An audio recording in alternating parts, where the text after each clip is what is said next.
সংসার করছেন অথচ কখনো ভুল বোঝাবুঝি হয়নি বা ঝগড়াঝাটি হয়নি, এ কথা মনে হয় কেউ বলতে পারবেন না।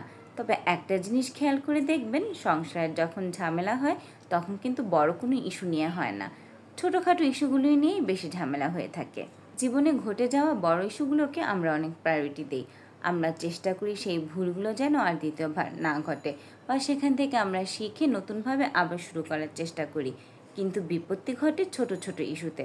অনেক সময় দেখা যায় এত ছোট কোনো ইস্যুতে আমরা এত বেশি রাগ করে বসি যে অন্য কেউ শুনলে অবাক হয়ে যায়, বলে যে এত ছোট একটা ঘটনাকে কেন্দ্র করে এত ঝামেলা হয়ে গেল।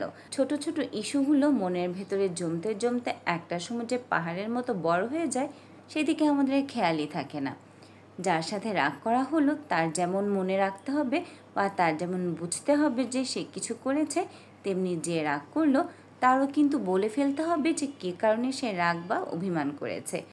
জীবনে ছোট ছোট কিছু ইস্যু থাকে যা অন্যের কাছে লেস ইম্পর্ট্যান্ট মনে হতে পারে, কিন্তু আমার কাছে ভেরি ভেরি ইম্পর্ট্যান্ট। সেজন্য কে কী ভাবলো বা কে কী ভাবলো না তা মনে না করে বরং কী সমস্যা সেটা খোলামেলা বলে ফেলাই উচিত। হাঁটতে গেলে আমরা কখনো পাহাড়ের সাথে ধাক্কা খাই না, আমরা কখনো হোঁচট খাই না পাহাড়ের সাথে, কারণ আমরা তো সাবধান হয়েই যাই। জানি সামনে বড় একটা পাহাড় আছে, অসাবধানতায় চললে হোঁচট খেতে পারি বা ধাক্কা খেতে পারি। তাহলে আমরা হোঁচট খাই কিসে? আমরা হোঁচট খাই পায়ের নিচে থাকা ছোট ছোট নুড়ি পাথরে বা ইটের টুকরোতে। যখনই আমরা অসাবধানতায় চলি, যখনই ভাবি এই ছোট নুড়িতে আমার কী আসবে যাবে, তখনই কিন্তু হোঁচটটা খাই আর বিপদে পড়ে যাই। ঠিক তেমনি ঘরের বা সংসারের বড় বড় বিপদগুলো আমরা একসাথে ঠিক ওভারকাম করতে পারি, কিন্তু ছোট ছোট ইস্যু যেগুলো, সেগুলো কিন্তু আমরা ওভারকাম করতে পারি না, কারণ সেগুলো নিয়ে আমরা কখনো আলোচনায় বসিই না, সেগুলোকে আমরা কখনো নিজেদের সমস্যা বলে ভাবিই না, বা অন্য কেউ কোনো সমস্যায় পড়েছে সেটাও যে সমাধান করতে হবে সেরকম খেয়াল আমাদের থাকে না। জীবন চলবে জীবনের গতিতে। আমি যেমন পছন্দ করি না আমার জীবনে অন্য কেউ ইন্টারফেয়ার করুক, তেমনি অন্য কেউ নিশ্চয়ই এটা পছন্দ করবে না আমি তার জীবনে ইন্টারফেয়ার করলে। অন্য কেউ যে কথা আমাকে বললে আমি পছন্দ করি না বা আমি সুন্দরভাবে নিতে পারি না, সে কথাও আমি অন্য কাউকে বলতে চাই না।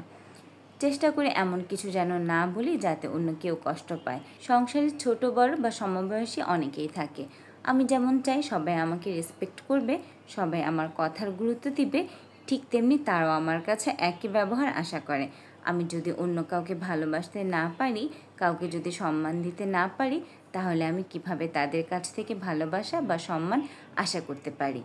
তাই আমি অন্যের সাথে তাই আশা করি যা আমি নিজে তাদের সাথে করি।